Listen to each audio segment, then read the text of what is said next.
Good day, everyone. I'm Walt Opie. Kevin's on the road, I believe. He's, I think, driving home from somewhere, so he couldn't be with you this morning. And he asked me a few days ago if I could just cover for today. So happy to be here. It's always I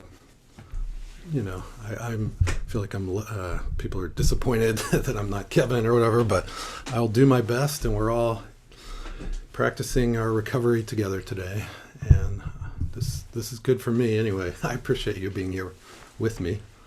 And so first I think we're going to meditate for about 20 minutes, and then we'll have a talk and maybe some discussion.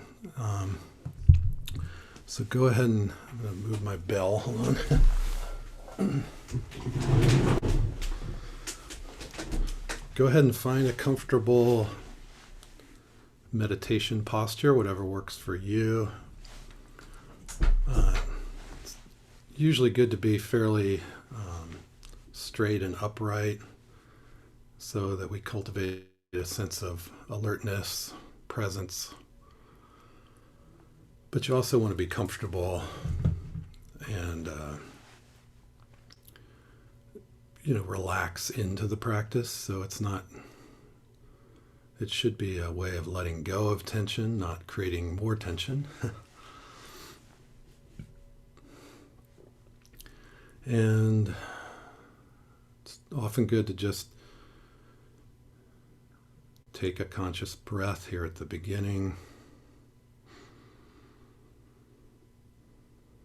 and to just notice, as one of my teachers likes to say, there is a body sitting here, or lying down, or you could even do standing meditation if you get too sleepy. Just notice this body. Connect with the contact of the chair or cushion. Feel the hands, feel the feet.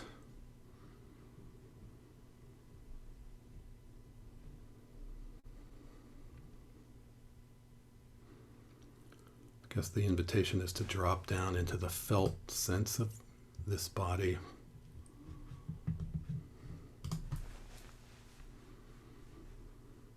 So often we're kind of in the control tower up in our heads, at least, and kind of lost in our thoughts. And the body is always happening in real time. It's always a good touchstone for mindfulness practice.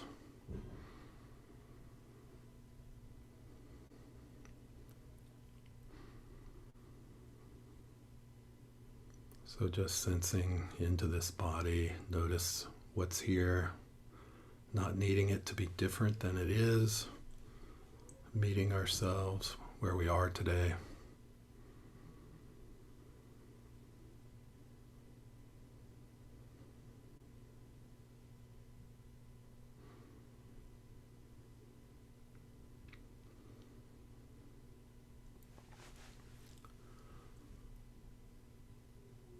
You might even do a body scan starting at the top of the head, noticing if there's any tension you can release or soften around.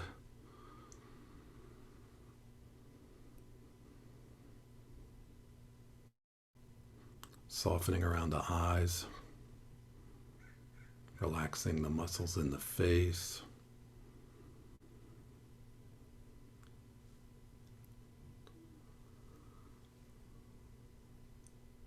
Relaxing the shoulders and the neck.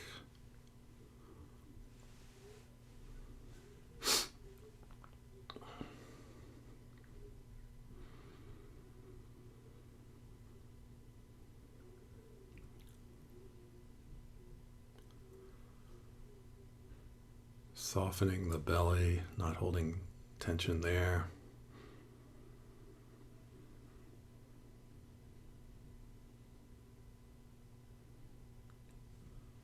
Relaxing the arms, the legs, all the way down into the feet.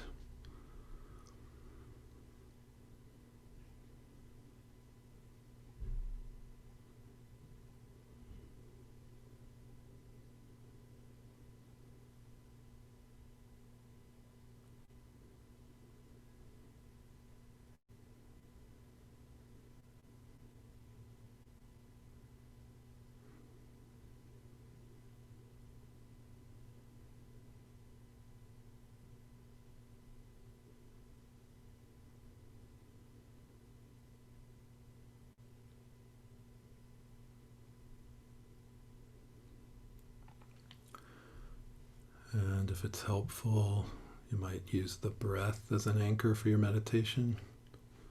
Breathing in.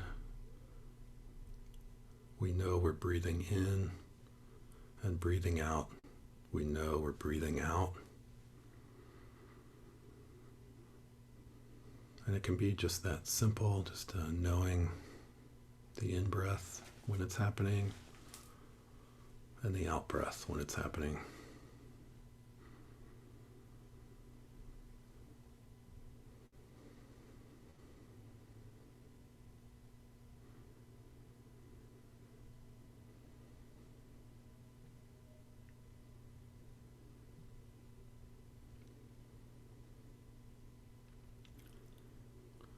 It's helpful sometimes to give the mind something to do so that we don't just get caught in endless rumination. And that's one reason the breath can be helpful. So when we do start ruminating, getting lost in thoughts about the future or the past, we see if we can gently return to the next in-breath or out-breath.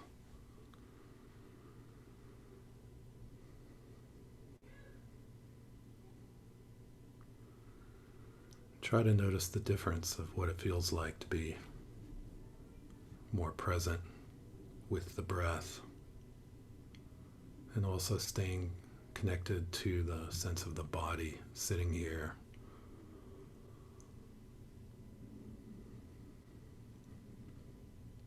This is a way of establishing mindfulness.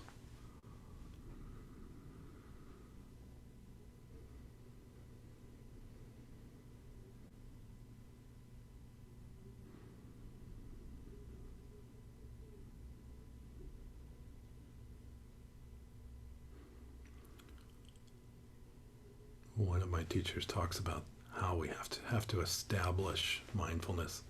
It doesn't just happen sort of on its own, accidentally.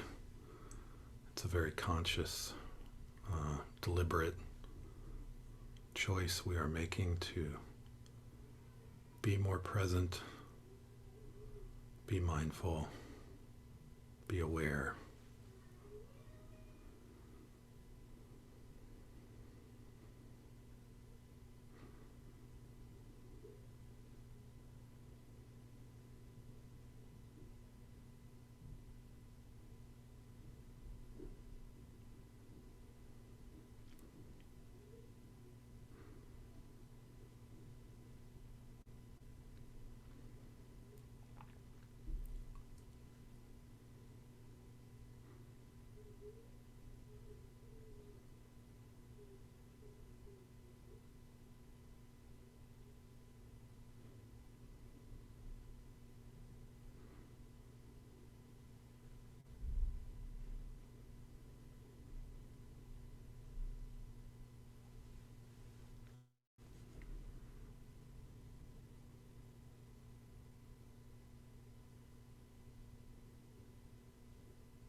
And as mindfulness gets established, we can even sense this subtle joy that can arise, this joy of really being here in the present moment, not lost in thought.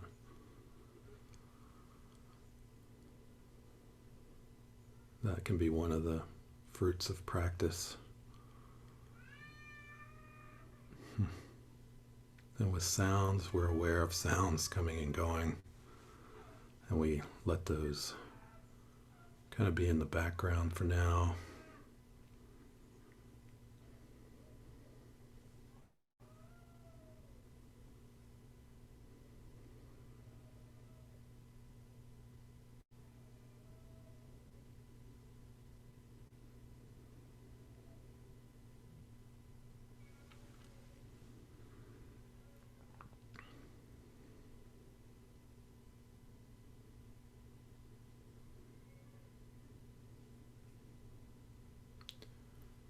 If difficult thoughts or emotions come up, that's okay too. We meet that with a sense of kindness and curiosity, kind of holding space for ourselves, not needing to push it away, just giving it space.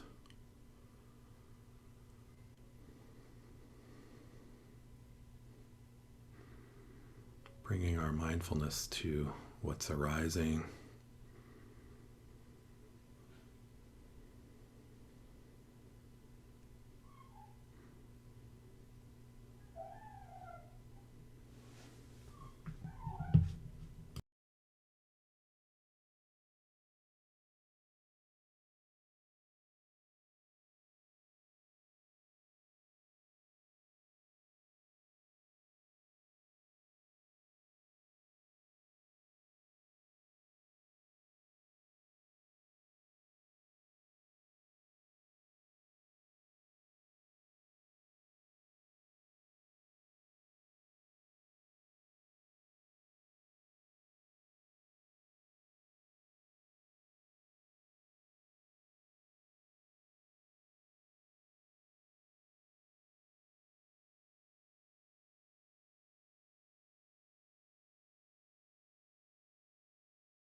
And as you sit here, you may notice thoughts have continued to come, and that is completely normal. We really aren't trying to get rid of thoughts so much as cultivate a separation between the thoughts and the knowing of the thoughts. So we're trying to be more the knower and less involved in the actual thoughts themselves.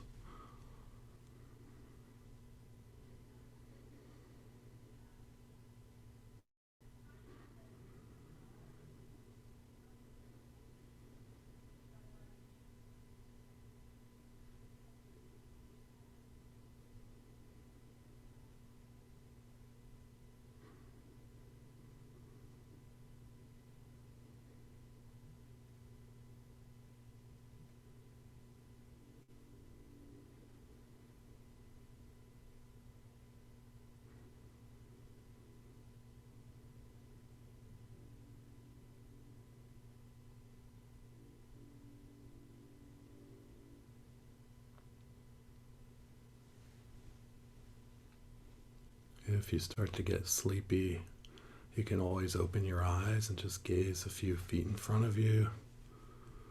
Or you could stand and do standing meditation.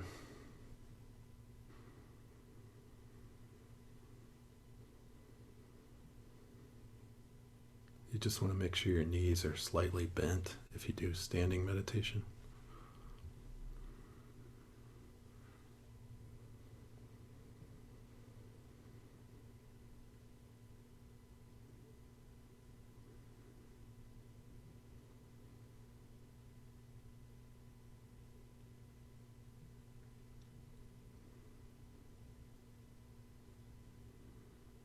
And sometimes it's helpful to label thoughts.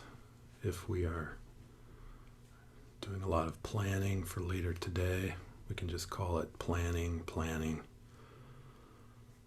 And then that helps us let go just for now, be less identified in the planning. Just see, oh, there's a lot of planning going on right now in the mind.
Okay, hold on.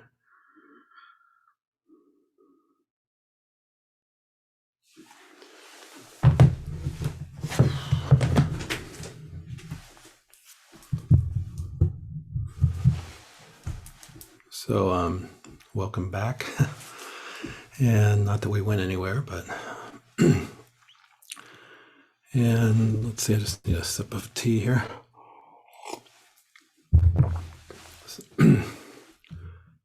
I asked Kevin what the topic might be, and he said you were kind of moving into step 11, talking about that. And I know you're going through the One Breath at a Time book. I figured I don't need to go through that book since it's better to have the author go through it with you, and I'll just kind of talk about step 11 a little and some of my experiences working with this and my Buddhist practice, and hopefully it's relevant for you. And I did try to get a little bit caught up on what Kevin's been talking about recently. I love the Suzuki Roshi reading he did recently. Suzuki Roshi was a big influence on me early on because it was just one of the first Dharma books that I found, especially the first one that really captured my imagination, maybe. I don't think I understood much of it at all at the time, but it definitely called to me. There was something going on there where I read it and wanted to understand it.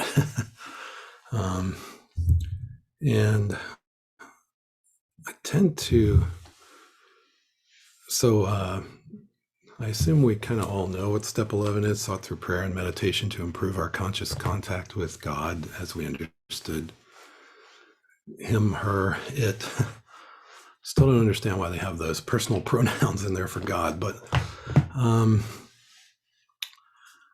so yeah, one of my favorite 12-step literatures has always been the 12 and 12, maybe because I guess they wrote it after the big book, so they had some time to think about it all a little more, perhaps. So I thought I might just read a few excerpts from that book, just to get us kind of started here, and then move in to the rest of it. But I will say also on step 10, I always appreciate Kevin was talking about step 10 recently, and he was saying a lot of my step 10 work is done in meditation. That is the personal inventory part of it, not the making amends. But it's when I tend to reflect on my life. And he was saying that in some ways the Buddhist world can seem insincere when they talk about letting go of thoughts and that we're not supposed to be thinking or something, when it's so obvious that there's going to be a lot of thinking going on in meditation, and maybe we should just be honest about that.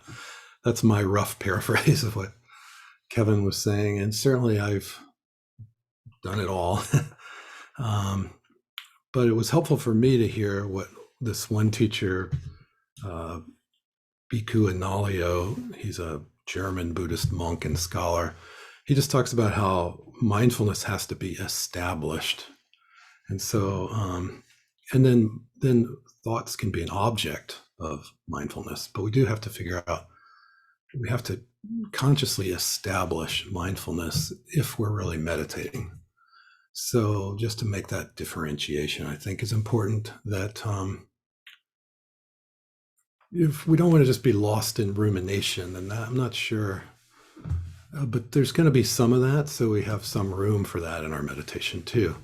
And what I've learned, and I think I've heard Kevin say this too, is to trust the process of meditation, that the mind tends to calm down as we sit, and so it may be pretty busy at first, and it may be busy for 5, 10, 15 minutes, but if we're able to stay with it, most of the time it will, not all the time, but most of the time it'll start to calm down, and that's kind of, so it can be a very gentle process.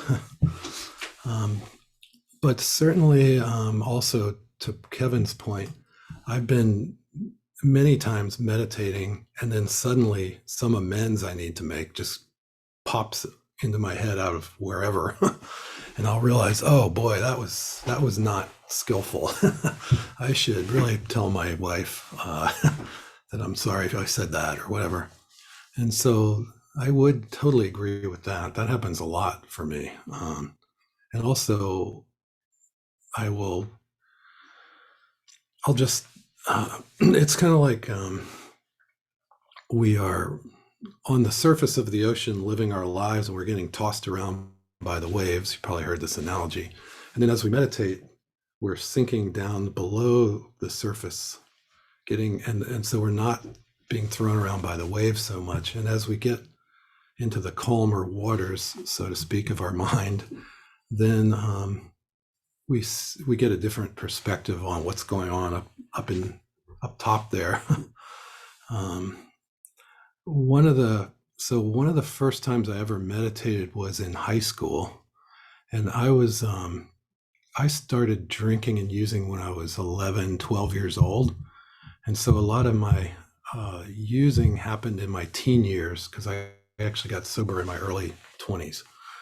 And so my father became the warden of the prison at home because I was always in trouble for various things. And so I really thought I basically hated my dad's guts at the time because he was getting in the way of my using. And, he was always the nerve of him to not want his 15-year-old son to be getting loaded all the time. But at the time I was really angry a lot at him. And somehow, I think I was probably more 17, and I heard about transcendental meditation. But I'd also read various other books like The Beats. I liked Jack Kerouac and people like that. And they would talk about Buddhism and meditation. And I got kind of obsessed with transcendental meditation. But I lived in a small town in Virginia, and we had no access to like a teacher for that. So I sent away and got a brochure with a picture of Maharishi Mahesh Yogi on it. And I just kind of made up my own meditation and looked at the picture of him as inspiration, like a guy with a long white beard.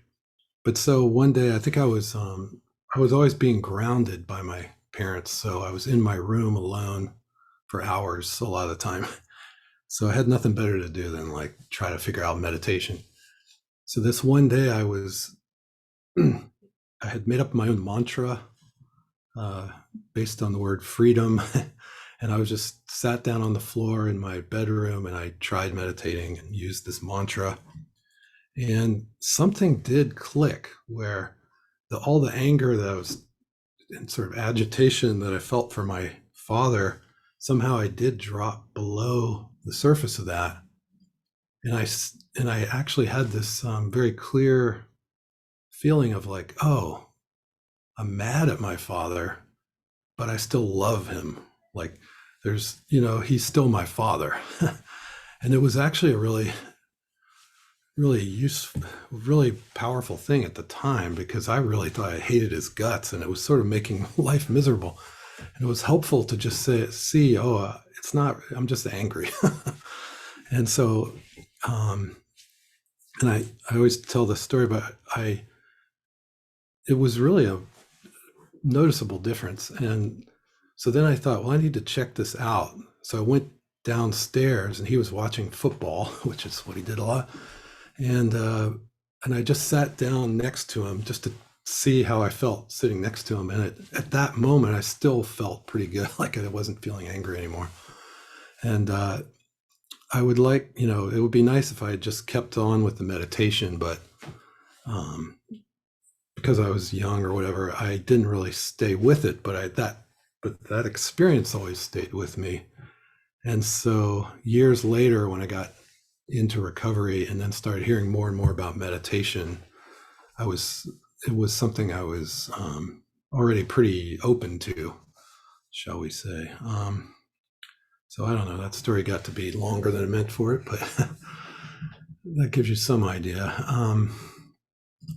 that was my early beginnings.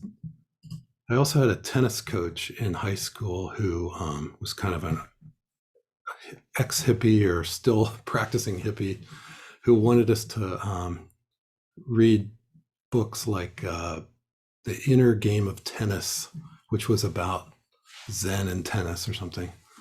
And again, I wanted to get it, but I don't think I really got it then. But the idea of it seemed really cool. So let's see.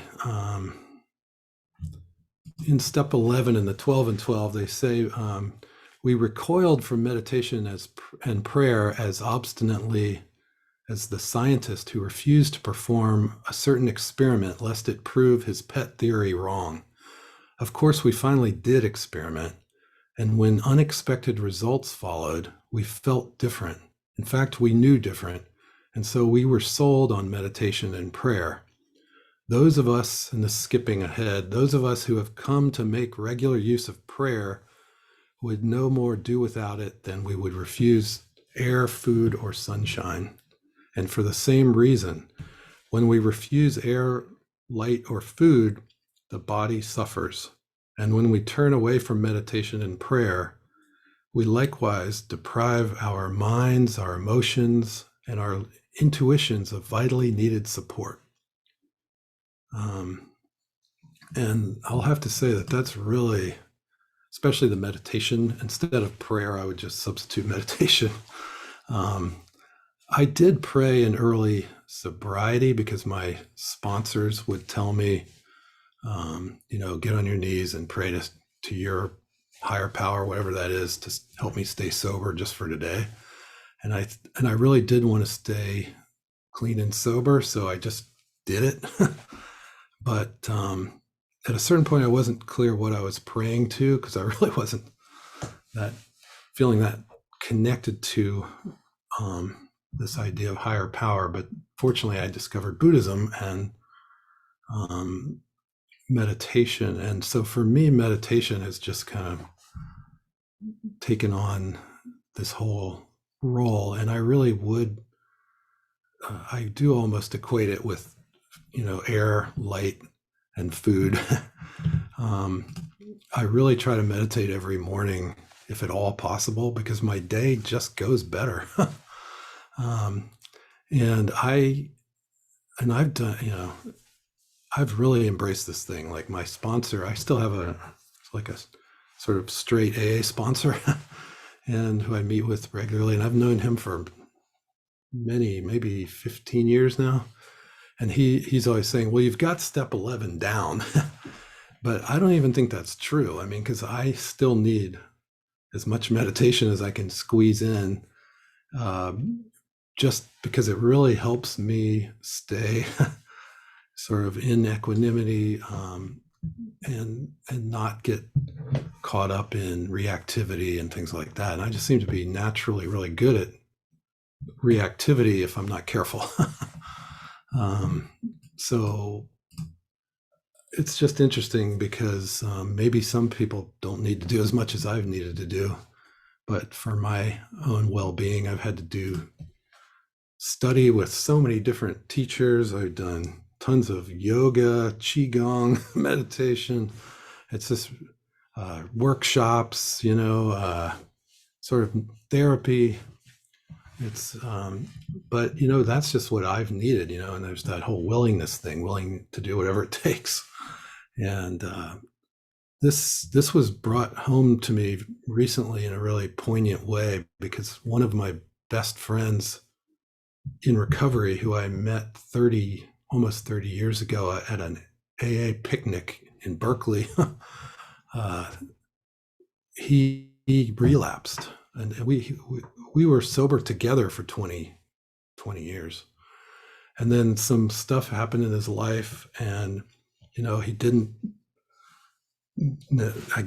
do all these things that he needed to do, we need to do. And he kind of quietly relapsed on cough syrup or something, and then it progressed, and it took years, but over time he got really bad, and he just passed away from cirrhosis of the liver and full-blown diabetes 3 or 4 weeks ago. It was quite a journey, and we got him to go to rehab multiple times during this last few 5-6 years, and took him to meetings and all that. And he knew everything he needed to know, but for whatever reason, it didn't take. So that was very eye-opening for me, because that could be me, and I'm sad that it was him. And I now I have a young daughter and things like that, so I really want to be there for her. But yeah, so this again just reinforces for me that I really need to do the work every day and have some kind of conscious contact with a higher power, however we each come to understand that for ourselves. And it really is an individual journey too, I believe. Like we have to kind of figure out what works for us and find the right balance of everything. They say, and it does say in the 12 and 12, as a little more from that, it says there is a direct linkage among self-examination, meditation, and prayer. Taken separately, these practices can bring much relief and benefit, but when they are logically related and interwoven, the result is an unshakable foundation for life. An unshakable foundation for life. And I think that's really,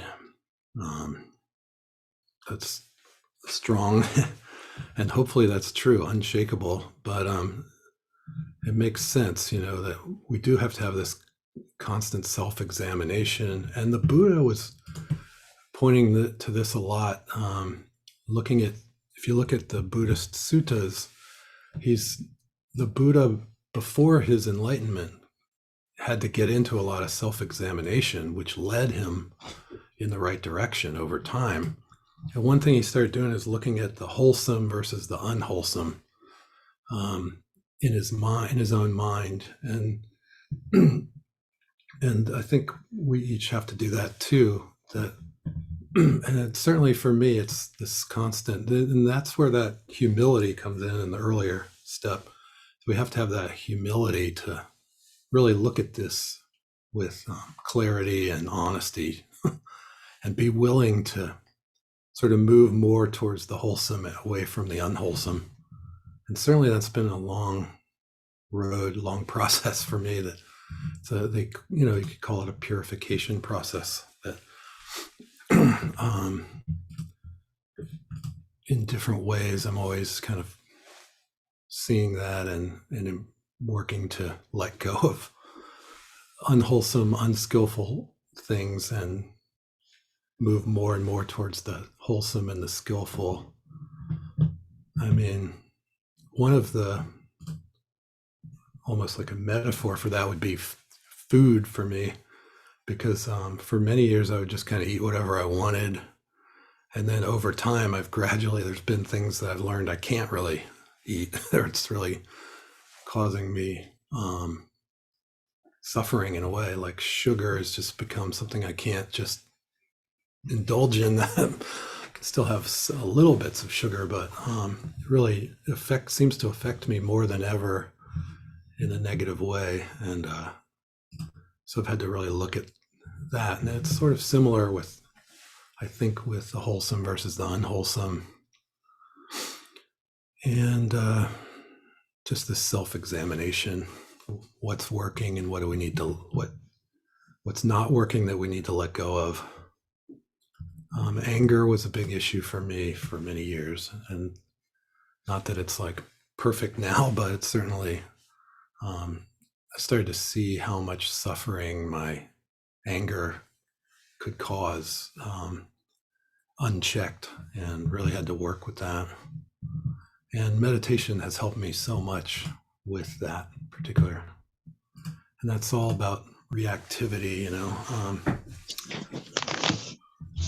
somebody have so hopefully this is useful. I have a few more things I wanted to share, and then I can check in and see how you all are doing.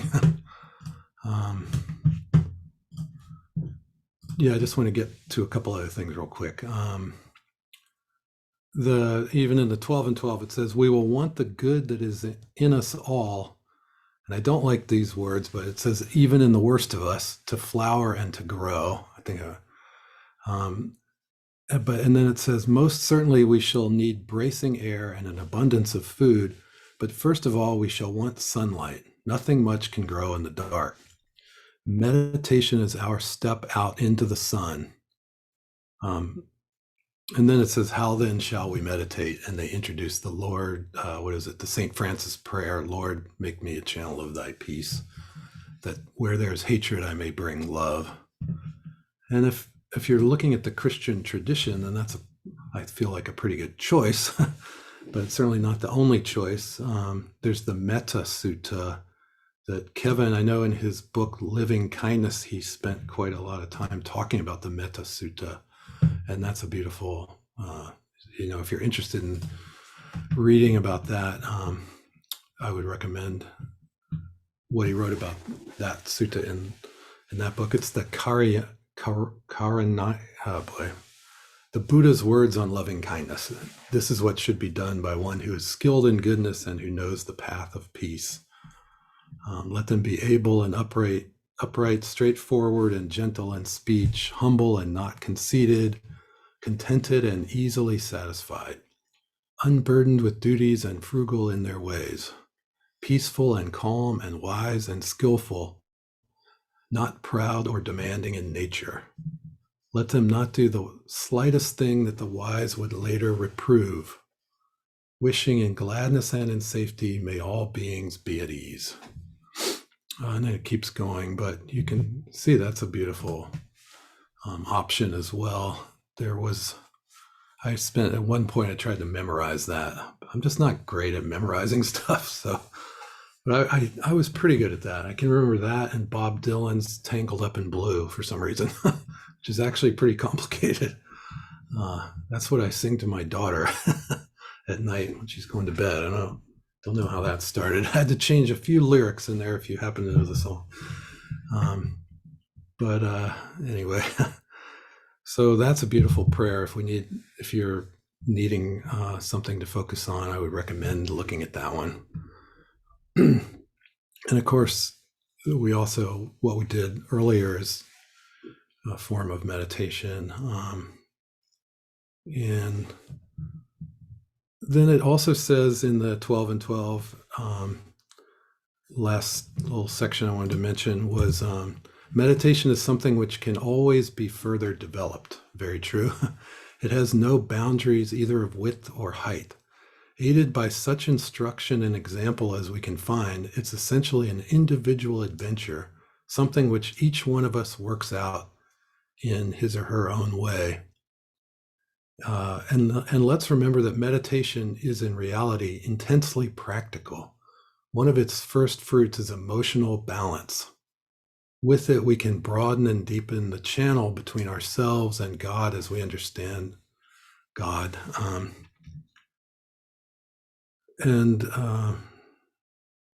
Later in the chapter, it talks about perhaps one of the greatest rewards of meditation and prayer is the sense of belonging that comes to us. We no longer live in a completely hostile world. We are no longer lost and frightened and purposeless. And so I like that part of the 12 and 12 and find that fairly inspiring. And hopefully that you do get that sense of belonging. And I like, we no longer live in a completely hostile world. Because when we're taking everything personally, if things are not going well, we kind of think that the world is against us. And certainly meditation has helped me see that, is that really true? No, the world is not against me. Sometimes I seem to be against myself. But meditation really helps us start to see, the insight meditation is about seeing things clearly. And otherwise, if we don't have a practice, I think we are often not seeing things as clearly, even as we might think we are.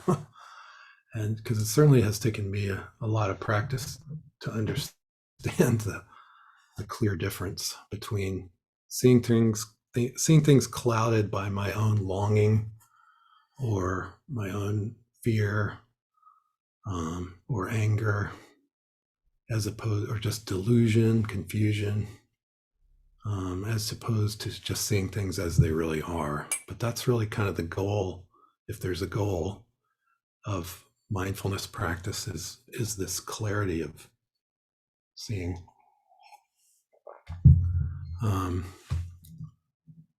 Like even the thing with my father, where I was not seeing clearly when I was just annoyed that he was in the way of my using and hanging out with my friends till 2 a.m. on Saturday night or whatever. So one of my favorite teachers is Sayadaw U Tejaniya. You may have heard of him. He's from Myanmar, Burma, and he has many books, but I was going to read a quick excerpt from this book, When Awareness Becomes Natural, A Guide to Cultivating Mindfulness in Everyday Life. And a big part of what he teaches is around really having mindfulness continually throughout our day, so that we're not just mindful on the cushion and we, jump off the cushion and forget what mindfulness is while we're yelling at our partner or whatever it is. But what I love about him is he talks openly about his process. He openly admits that he had addiction issues. There was some drugs he was really into in his younger years. He had anger issues. He had something he called the Great Depression, or the Depression, where he was just very depressed for a long time, which I think was, well, I don't want to speak for him, but let's just say I think he has a lot of experiences that we can relate to. So he says in the chapter on the depression, which in a way is about his recovery from his drug addiction and his depression. He says, respectively, he's talking about Vedana, feeling tone, which is the second foundation of mindfulness. We become mindful of feeling tone. Everything's either pleasant, unpleasant, or kind of neutral. When we have a sense experience, that there's a feeling tone there based on, things feel either pleasant, unpleasant, or neutral. So he says, respectively, these are pleasant, unpleasant, or neutral feelings, and underlying these is the more subtle activity of just feeling with no added condition. Because our bodies are bound by nature, we are always going to experience aches, pains, sickness, and disease. How our mind reacts to these afflictions determines whether we have cause to suffer or not. So these things can happen, but we don't necessarily have to suffer over them. From my understanding, he says, the mind's natural state is one of equanimity. That is, in the presence of what is happening in the body, there are no pleasant mental feelings or unpleasant mental feelings. The mind naturally resides in a state of equanimity and wisdom. When we overcome Vedana, feeling tone, this is our natural state. I just thought this is interesting because he's sort of saying that, that our natural state is this equanimity. You could say serenity if you want to use more 12-step language. But the Buddhist term is always usually equanimity, or I've heard it equipoise. And, I can't say that, when I was drinking, using, or even when I got, into recovery for many years, it didn't feel like my natural state was equanimity. I was always worked up over something or other. So this is taken, but I love this possibility that we could start to cultivate as a natural state, this equanimity. And I think meditation, really, without it, I have no hope of. And then these, Kevin was talking about retreats recently. And the beauty of retreats for me is that, like, I've been on many retreats now, but there's not that much to get too worked up over. So even if you're not meditating that successfully or whatever, you're still spending most of your time kind of in a more equanimous state than you might if you were at home dealing with work-related issues. There's a lot of stressors that just aren't there. And so if nothing else, it gives us that opportunity to just dwell in a more equanimous space over a certain period of time, if you've unplugged your phone and you're not checking email and things like that. But and also, for the most part, there's nobody to really get that mad at, like hopefully your Buddhist teacher isn't doing anything too too annoying. And the most you can get worked up over is that would like more desserts or whatever it is, or you're tired of eating vegetables. But so I just found that I would go on a 10-day retreat and then come home and realize, wow, I basically didn't get angry for 10 days. That was incredible. Because there was just nothing to be pissed off about much. And hopefully the practice was helping. But part of it is creating conditions to just experience what that could be like, and then to start to value it more and more. So it's been quite a process, but I'm getting there. So U Tejaniya goes on. I want to read a little bit more from his book. He says, our practice is to recognize feeling or feeling tone as just feeling, as nature. This feeling is not a person or entity. When you realize it is nothing personal, you will no longer have an issue with it. This is right view. It is only when we take the feeling as mine that we will have a problem with it. So please just be mindful of the activity of feeling. Anything more, and we create a condition. Remember earlier he said that there's just these pleasant, unpleasant, or neutral feelings. Underlying these is the more subtle activity of just feeling with no added condition. So he's pointing to how we can practice not adding condition here. And then lastly, he says, my teacher introduced me to this concept when he said to me one day, when you know things as they are, this is right view. This struck me in a very deep way, and from then on, I would attempt to look upon everything that I was experiencing as impersonal, even if the thought processes in my mind were horrible or of horrible things about other people. I knew what was in my mind, which meant I was doing the right thing by simply being aware. To try and rationalize the experience is just creating another condition. I want you all to feel that the experience is less important than the presence of awareness. This is what is most important in our practice. I want you all to feel that the experience is less important than the presence of awareness. This is what is most important in our practice.